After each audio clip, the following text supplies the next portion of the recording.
आखिर भारत सरकार चीतों को क्यों लेकर आई?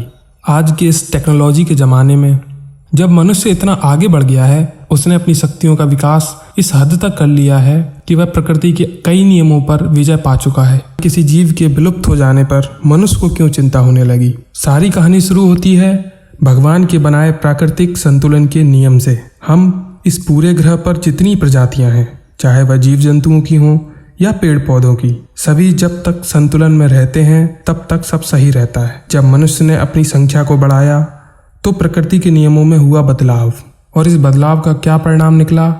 मनुष्य के बढ़ने से खेती के लिए जंगल काटे गए, फैक्ट्रियों की संख्या बढ़ाई गई, बिजली के उत्पादन के लिए पावर प्लांट खोले गए, जिससे वायु प्रदूषण बढ़ा, हवा जहरीली हो गई, बड़े बड़े शहरों के गंदे पानी से नदियां दूषित होने लगी, वातावरण में कार्बन डाइऑक्साइड के बढ़ जाने से पृथ्वी का तापमान बढ़ने लगा, तापमान के बढ़ने से ग्लेशियर पिघलने लगे, जिससे कि नदियों में बाढ़ आ गई, और तापमान के बढ़ने से इतनी वर्षा होने लगी कि एक प्रलय जैसी स्थिति बनने लगी।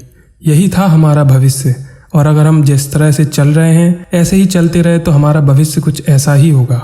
बस यहीं पर मनुष्य संभला, जागा और लग गया अपने अस्तित्व को बनाने में। और उसने देखा कि गिद्ध, शेर, चीता जो कि उच्च मांसाहारी श्रेणी में आते हैं, यानी वह किसी का शिकार नहीं बनते, वह सिर्फ शिकार करते हैं, और अगर उनकी संख्या कम हो रही है, वे विलुप्ति के कगार पर आ रहे हैं, तो निश्चित ही है कि आने वाला समय मनुष्य के लिए भी खतरे का होने वाला है।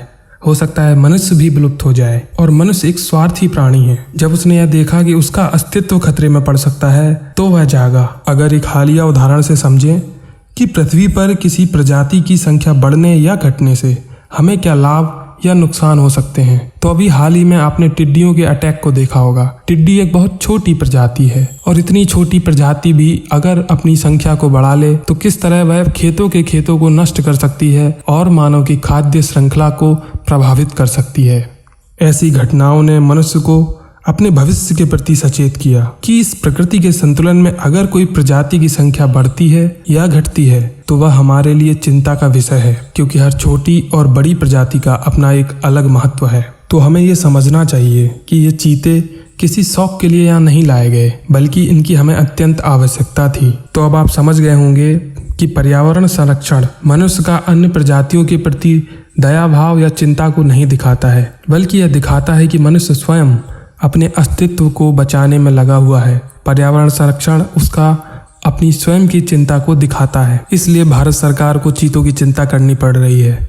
चीतों की चिंता करना चीतों के प्रति दया नहीं, बल्कि मनुष्य जाति के प्रति एक चिंता को दिखाता है। ऐसे ही इंटरेस्टिंग और बेहतरीन वीडियो के लिए आप चैनल को सब्सक्राइब कर सकते हैं। हम इसी तरह से इन छोटी छोटी घटनाओं जिनका आपके जीवन पर बड़ा प्रभाव पड़ता है, आपके लिए ऐसे ही इंटरेस्टिंग माध्यम से लाते रहते हैं।